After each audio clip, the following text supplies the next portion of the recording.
Hello lovely people, welcome to another English lesson. Today I am Priyanka Chaudhary. How to understand someone speaking English. So ये video होगी completely Hindi में, तो अगर आप हिंदी समझ सकते हैं then you can continue watching this video. अगर आपको हिंदी समझ में नहीं आती है then I'm really very sorry. I can speak 2 languages only, that is Hindi and English. उसके अलावा I cannot speak more than that.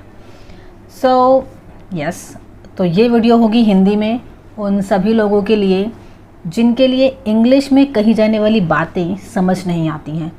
और कई बार ऐसा होता है, आपका इंटरेक्शन ऐसे लोगों से होता है जो इंग्लिश में बोलते हैं पर आपको समझ नहीं आता वो बोल क्या रहे हैं। So understanding English is the problem. अगर आप किसी यूट्यूब चैनल को देख रहे हैं या आप कोई वीडियो देख रहे हैं और वो वीडियो पूरी इंग्लिश में है, मीन्स मेरी भी बहुत सारी वीडियोज़ हैं जो इंग्लिश में ही होती हैं और आपको समझ नहीं आता है कि मैं क्या बोल रही हूँ और कोई भी इंग्लिश स्पीकर क्या बोल रहा है, तो इसी टॉपिक पर आज का वीडियो है कि ऐसे लोगों को जो इंग्लिश बोलते हैं समझे कैसे, वो क्या स्ट्रैटेजी फॉलो करें कि हमें समझ में आने लगे इंग्लिश। आई कैन अंडरस्टैंड कि इंग्लिश को समझना किसी ऐसे पर्सन के लिए जिसने आज तक कभी बोला ही नहीं और जो कि आप नॉन नेटिव इंग्लिश स्पीकर हैं, तो ये डिफ़िकल्ट हो जाता है, बहुत चैलेंजिंग हो जाता है। I can understand that. इसके अलावा मीन्स आपका एक्सेंट अलग है और अलग अलग लोग अलग अलग कंट्री से डिफरेंट एक्सेंट में इंग्लिश बोलते हैं। मीन्स हर जगह आपको एक ही तरीके की इंग्लिश सुनने को नहीं मिलती है। ये भी एक रीज़न है कि हमें इंग्लिश समझ में नहीं आती है। मीन्स अगर आपके साथ आपके आसपास के लोग आपसे इंग्लिश में बात करते हैं, इन केस उनका बोलने का तरीका अलग होगा। अगर आप कोई मूवी देख रहे हैं तो कोई अमेरिकन एक्सेंट में बात कर रहा है, कोई ब्रिटिश एक्सेंट में बात कर रहा है, मीन्स और भी बहुत सारे एक्सेंट्स हैं, तो वो सब समझना बड़ा मुश्किल हो जाता है। तो मैंने सोचा क्यों ना इस टॉपिक पे वीडियो बनाई जाए कि किस तरीके से आप अपनी इंग्लिश अंडरस्टैंडिंग स्किल्स को इम्प्रूव कर सकते हैं। So without any further do, let's get into the video. Number 1 is listen actively. Means जब भी आप सुने, चाहे कोई पर्सन आपके सामने है, कोई इंग्लिश स्पीकर, आप उसको सुन रहे हैं या फिर आप कोई वीडियो देख रहे हैं या कोई मूवी देख रहे हैं, कुछ भी ऐसा अगर आप देख रहे हैं या सुन रहे हैं, तो अगर पर्सन आपके सामने है तो आपको बहुत अटेंटिवली सुनना है। आपका पूरा फोकस लिसनिंग पे होना चाहिए, उस पर्सन को सुनने पर होना चाहिए। वो क्यों ज़रूरी है? आपको ये चीज़ को बहुत ज़्यादा फोकस करना है कि वो पर्सन किस तरीके के शब्द यूज़ कर रहा है इंग्लिश के बोलते टाइम, किस तरीके से एक्सप्रेशंस हैं उसके फेस पे, वो किस तरीके से अपने माउथ मूवमेंट करता है। और ये भी ज़रूरी है फोकस करना कि वो उच्चारण किस तरीके से कर रहा है वर्ड्स का, कोई भी स्पीकर। तो आपका पूरा अटेंशन सुनने पर होना बहुत ज़्यादा ज़रूरी है। अगर कोई पर्सन आपके सामने है सो डिस्ट्रैक्शन ना हो, मीन्स आप डिस्ट्रैक्ट मत हो किसी भी रीज़न की वजह से, और आपका पूरा ध्यान सिर्फ सुनने पर होना चाहिए। Now what is the next point? So the second point is try to familiarize yourself with English phrases and expressions. कहने का मतलब ये है कि अपने आप को कोशिश करिए ज़्यादा से ज़्यादा समझाने की कि किस तरीके से इंग्लिश स्पीकर्स अलग अलग टाइप के मुहावरे यूज़ करते हैं बोलते टाइम। ऑलराइट, जिस तरीके से हम हिंदी स्पीकर्स और बहुत अलग टाइप के स्लैंग्स यूज़ करते हैं, ओके, और जो इंग्लिश स्पीकर्स होते हैं वो भी अपनी लैंग्वेज में उनके कुछ अलग स्लैंग्स है वो यूज़ करते हैं। सो स्लैंग्स बेसिकली क्या है? स्लैंग्स एंड कोलोक्वलिज्म, बोलचाल वाली भाषा यूज़ करते हैं जो कि उन्हीं की लैंग्वेज में होती हैं। सो इस पर फोकस करना ज़रूरी है, किस तरीके के मुहावरे यूज़ किए जाते हैं इंग्लिश बोलने में। तो आप याद करने की कोशिश करिए कि इन मुहावरों को इंग्लिश में कैसे बोला जाता है। ऑलराइट, तो सेकेंड पॉइंट इज़ मुहावरे याद करने की कोशिश करिए कि किस मुहावरे को इंग्लिश में कैसे बोला जाता है। And the third point is ask for clarification. Means अगर आप किसी को इंग्लिश में बोलते हुए सुन रहे हैं, लेट्स से आप अपने वर्क प्लेस पे हैं और आपका बॉस आपको कोई इंस्ट्रक्शंस दे रहे हैं इंग्लिश में और आपको समझ नहीं आ रहा है, तो बिना हिचकिचाए, बिना किसी डर के आप ज़रूर वहाँ अपने बॉस को रोक कर पूछिए कि ये जो आपने अभी शब्द बोले कुछ, या ये जो आपने एक्सप्रेशन यूज़ किया, इसका मतलब क्या है, मुझे समझ नहीं आया। बिल्कुल भी ऐसा मत सोचिए कि शर्मिंदगी होगी, लोग मुझ पर हंसेंगे। ऐसा हो भी सकता है, ऐसा हो, बट नो प्रॉब्लम, अभी आप अपने लर्निंग फेज़ में हैं, सीख रहे हैं अभी इस लैंग्वेज को। सो मुझे नहीं लगता कि आप ही एक ऐसे पर्सन हैं जिसके साथ ऐसा है। द थिंग इज़, सब लोग हिम्मत करके पूछ नहीं पाते हैं, और आपने वो हिम्मत दिखाई कि आपने अपनी प्रॉब्लम पूछी, तो ये एक बहुत अच्छी और सराहनीय बात है। तो जब भी आपको कोई प्रॉब्लम हो तो आप ज़रूर पूछें कि इसका मतलब क्या है, मुझे समझ नहीं आ रहा है। आई एम श्योर ज़्यादातर लोग आपकी हेल्प ही करेंगे। अगर आप कुछ सीखना चाहते हैं तो सिखाने वाले लोगों की भी कमी नहीं है। द प्रॉब्लम इज़ आप सीखने में कितने इंटरेस्टेड हैं। Next point is develop your vocabulary. Vocabulary means ज़्यादा से ज़्यादा इंग्लिश में बोले जाने वाले शब्दों के बारे में आपको पता होना चाहिए। इसीलिए तो हमें समझ नहीं आता सामने वाला इंग्लिश स्पीकर बोल क्या रहा है, क्योंकि हमें आधा से ज़्यादा तो शब्दों के मतलब ही नहीं पता होते। तो हमें ये कोशिश करनी है कि हम इंग्लिश में जितने भी मतलब हमारी जो वोकैबुलरी है जो कि वीक है, हमें इतने वर्ड्स की मीनिंग ही नहीं पता है, तो ज़्यादा से ज़्यादा एवरीडे बेसिस पे आप वर्ड्स की मीनिंग याद करने की कोशिश करिए, अलग अलग फील्ड से related. Okay, like work related vocabulary, house hold related vocabulary, और स्कूल रिलेटेड वोकैबुलरी। सो अलग अलग टाइप की वोकैबुलरी को इम्प्रूव करने की कोशिश करिए आप। जितना ज़्यादा आपको वर्ड की मीनिंग पता होंगी उतना ज़्यादा आप सामने वाले को समझ पाएंगे कि वो बोल क्या रहा है। अब आप ये वोकैबुलरी इम्प्रूव कर कैसे सकते हैं? कोशिश करिए इंग्लिश में बुक्स पढ़ने की, रीडिंग हैबिट जनरेट करिए, अपनी हैबिट बनाइए रोज़ कुछ भी पढ़ने की, चाहे वो न्यूज़पेपर हो, चाहे वो कोई स्टोरी बुक हो, चाहे वो आपके बच्चों की कोई स्टोरी बुक हो। मीन्स अपनी पढ़ने की हैबिट बनाइए रेगुलरली। आपको क्या करना है, इन शॉर्ट अपने आप को इंग्लिश से चारों तरफ से घेर के रखना है, तभी आपको समझ में आएगी। तो बुक्स पढ़नी शुरू करिए। आप टीवी शोज़ देखते हैं तो इंग्लिश में देखिए। अगर आपको समझ में नहीं आ रहा है, नो प्रॉब्लम, शुरू में समझ में नहीं आएगा, पर रोज़ जब इस चीज़ को करने लगेंगे आप, आई एम श्योर धीरे धीरे आपका अंडरस्टैंडिंग लेवल भी ज़रूर बढ़ेगा। टीवी शोज़ देखिए, मूवीज़ देख रहे हैं इंग्लिश में देखिए। ऑलराइट, सो इस तरीके से भी आप अपनी वोकैबुलरी इम्प्रूव कर सकते हैं। जब आप टीवी शोज़ देखेंगे या बुक्स पढ़ेंगे, कोई ना कोई नया वर्ड वहाँ पे मिल जाएगा आपको। और अगर आप इंग्लिश कॉन्वर्सेशन सुनते ही रहते हैं तो वहाँ से भी आपको कुछ ना कुछ इंग्लिश में नए शब्दों की जानकारी मिलेगी ज़रूर। And the next point is practice listening regularly. तो किसी भी लैंग्वेज को सीखने के लिए आपको उस लैंग्वेज को ज़्यादा से ज़्यादा सुनना पड़ेगा। एग्जैक्टली तो अगर मतलब ऐसे बहुत से लोगों का मानना है कि आपको कोई लैंग्वेज सीखनी है और आपको वो आती ही नहीं है, तो आप उस लैंग्वेज को कैसे सीखोगे? मतलब ये कि ऐसे बहुत से लोगों का मानना है, लेट्स से मुझे स्पेनिश सीखनी है, ओके, और मैं स्पेनिश में कोई मूवी देख रही हूँ, तो मुझे तो कुछ समझ में नहीं आ रहा है कि बोला क्या जा रहा है, चल क्या रहा है। ऑलराइट, पर जब तक मैं सुनूंगी नहीं तब तक मुझे पता कैसे चलेगा कि स्पेनिश में किस किस तरीके के वर्ड बोले जाते हैं, कैसे कैसे साउंड प्रोड्यूस हो रहे हैं वर्ड्स को बोलने के लिए। तो शुरू में मुझे कुछ समझ में नहीं आएगा, पर जब मैं बार बार उसी लैंग्वेज को सुनती रहूँगी तो कुछ कुछ तो समझ में आने ही लगेगा। चलिए मैं दूसरे तरीके से समझाती हूँ आपको। आई एम श्योर आपको पंजाबी लैंग्वेज बोलनी दो, मतलब पंजाबी लैंग्वेज आपको पूरे तरीके से नहीं आती होगी, ओके, या हरियाणवी, क्या आपको वो आता है अच्छे से बोलने? नहीं आता होगा।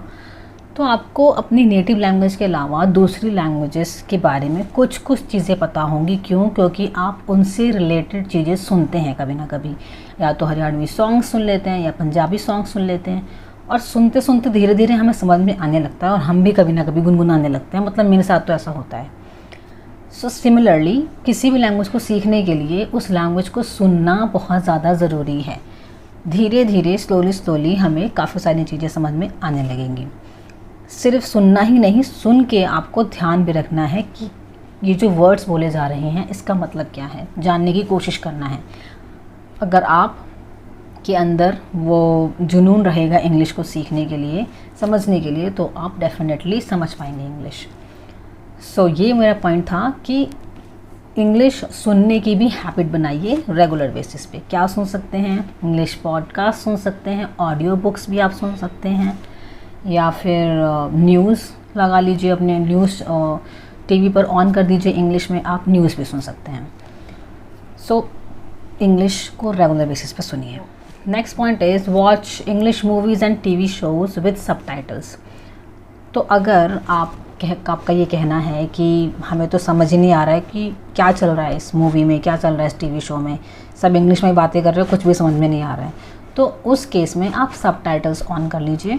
बोली जाने वाली चीज़ समझ में नहीं आ रही है हो सकता है, पर जब आपके सामने वो डायलॉग्स लिखे हुए आएंगे, वो सेंटेंसेस लिखे हुए आएंगे स्क्रीन पे, तो डेफिनेटली आपको बेटर अंडरस्टैंडिंग होगी कि क्या बोला जा रहा है। फिर आप उसको रिलेट कर सकते हैं, कनेक्ट कर सकते हैं स्पीकर से, कि स्पीकर ने किस तरीके से इसी सेंटेंस को बोला, क्या टोन थी, क्या प्रोनाउंसिएशन थी, उच्चारण करने का तरीका कैसे था, और आप भी उसी चीज़ को उसी स्टाइल में बोलने की कॉपी भी कर सकते हैं। तो ये आप अगर रेगुलर बेसिस पे करेंगे, सबटाइटल्स ऑन करके देखेंगे, तो आपको इससे बहुत हेल्प होगी आपकी इंग्लिश अंडरस्टैंडिंग स्किल्स को इम्प्रूव करने में। And the next point is improve your pronunciation. जैसे कि मैंने पहले भी कहा कि लोगों का वर्ड्स को उच्चारण करने का तरीका, प्रोनाउंस करने का तरीका अलग अलग होता है। लाइक यूएस इंग्लिश स्पीकर्स अलग तरीके से वर्ड्स को बोलते हैं, अमेरिकन इंग्लिश स्पीकर्स अलग तरीके से उच्चारण करते हैं, और भी डिफरेंट कंट्रीज़ के स्पीकर्स की लाइक चाइनीज़ अगर इंग्लिश बोलेंगे तो वो अलग तरीके से बोलेंगे, जापानीज़ इंग्लिश बोलेंगे तो उनका अलग एक्सेंट होता है, सबका अलग अलग एक्सेंट होता है, बोलने का तरीका अलग अलग है। ऑलराइट, तो हमारे लिए प्रॉब्लमेटिक हो जाता है समझना। तो हमें जो स्टैंडर्ड इंग्लिश प्रोनाउंसिएशन है वो यूएस एंड यूके इंग्लिश है। ऑलराइट, तो आपको क्या करना है, आपको प्रोनाउंसिएशन की प्रैक्टिस करनी है। सामने वाले ने क्या बोला आपको नहीं समझ में आया, लेट्स से आपको पता है कि पानी को बोला जाता है वाटर, ओके। अब आपने सुना ब्रिटिश एक्सेंट या अमेरिकन एक्सेंट में आपने सुना वाटर वाटर। अब आप ये सोच रहे होंगे कि इसने क्या बोला, I need a glass of water, क्या मांग रहा है ये। अब ये क्यों नहीं समझ में आया आपको, it is because pronunciation difference हो गया, यहाँ पे एक्सेंट का डिफरेंस आ गया। ऑलराइट, ये कैसे समझ में आएगा, जैसे कि मैंने आपको कहा अभी कि आप अगर मूवी देख रहे हैं और यही लाइन आ गई, मान लीजिए I need a glass of water, तो आपको वो जब स्पीकर ने बोला तब तो समझ में नहीं आया, पर जब आपने सेंटेंस पढ़ा तो आपको समझ में आ गया, अच्छा ये वाटर मतलब वाटर है, तो और ये इस तरीके से बोला जा रहा है, इसका प्रोनाउंसिएशन इस तरीके से किया जा रहा है।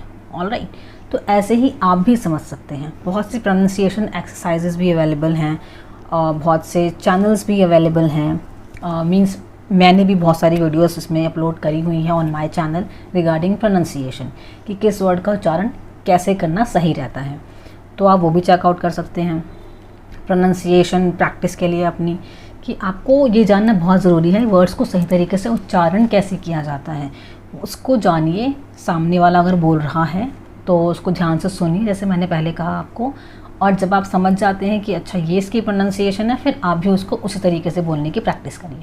Next thing is pay attention to the context. So आप में से बहुत से लोगों को ये भी लगता होगा सेम थिंग कि हम कोई इंग्लिश कंटेंट देख तो रहे हैं पर समझ तो नहीं आ रहा, इंग्लिश मूवी देख तो रहे हैं कुछ भी समझ में नहीं आ रहा, और फिर धीरे धीरे इंटरेस्ट लूज़ हो जाता है हमारा।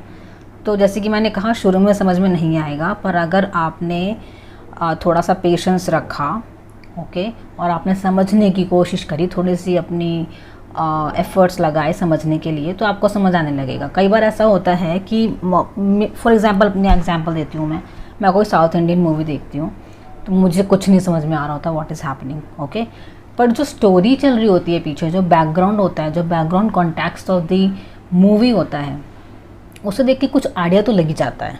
लाइक देर 2 एक्टर है कोई, देर आर 2 एक्टर्स जो मुझे दिख रहे हैं स्क्रीन पे आपस में बात करते हुए, ओके, वो अपनी कुछ बोल रहे हैं साउथ इंडियन लैंग्वेज में, मुझे कुछ समझ में नहीं आ रहा है।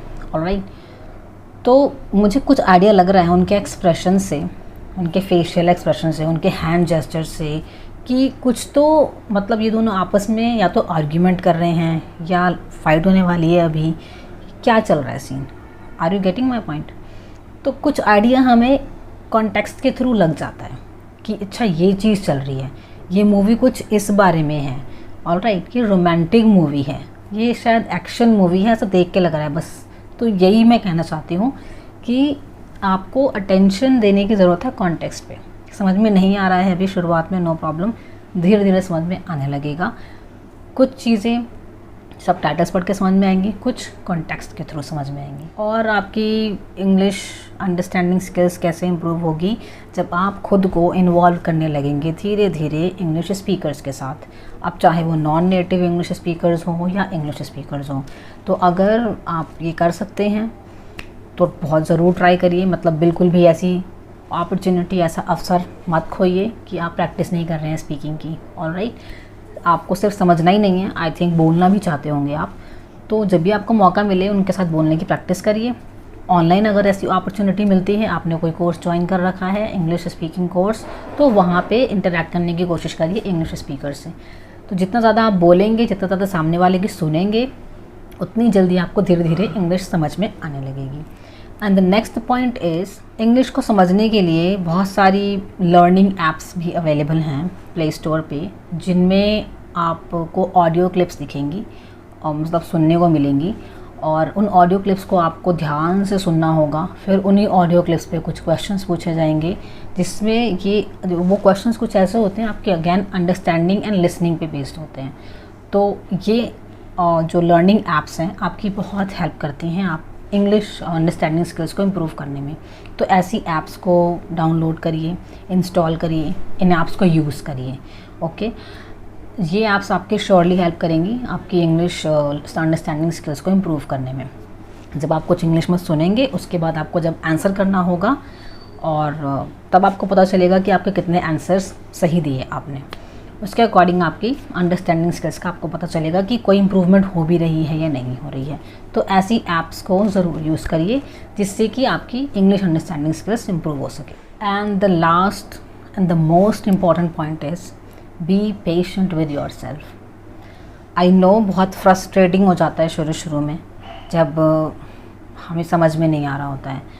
I can understand.